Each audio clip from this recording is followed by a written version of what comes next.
Hey Randall, I just wanted to give you a video response and just wanted to say thank you so much for all you do. Tucker is one lucky little boy to have you as his dad, and I'm sure, of course, to have his mom as well.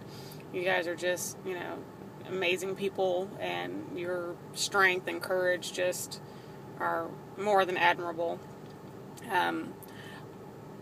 I tend to think the shots do have something to do with it and what's going into their food nowadays.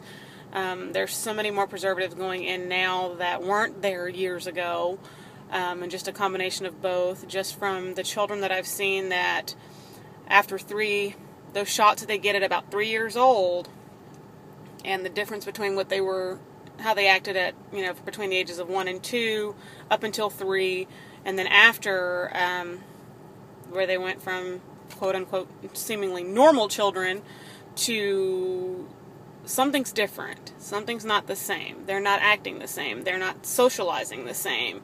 They shy away more, or their speech is dropped.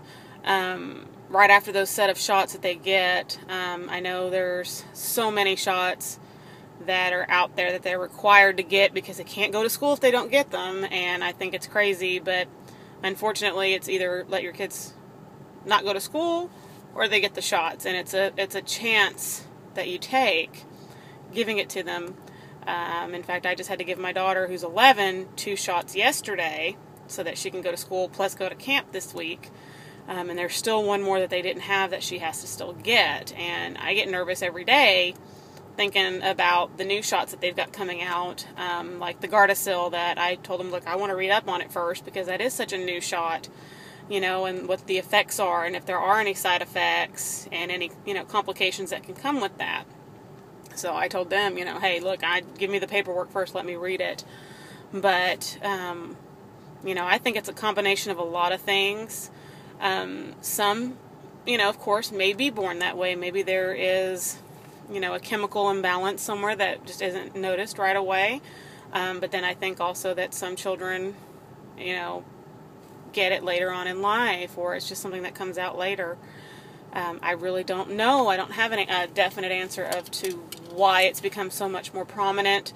I know there probably were cases before they started really knowing what autism was, that there were a lot of children that went misdiagnosed, that were said to have something else, or were just called awful names and just labeled as bad kids. And these aren't bad kids. These are children that have an issue that needs to be recognized and needs to be taken care of and needs to be worked with. And thank goodness for parents like you who see it, recognize it, and I know it's hard to come to terms with, but are able to do that and to give your child all the support that you've given him, and to be willing to get all the research you can. Autism Speaks is an awesome organization. As you know, I work with them too.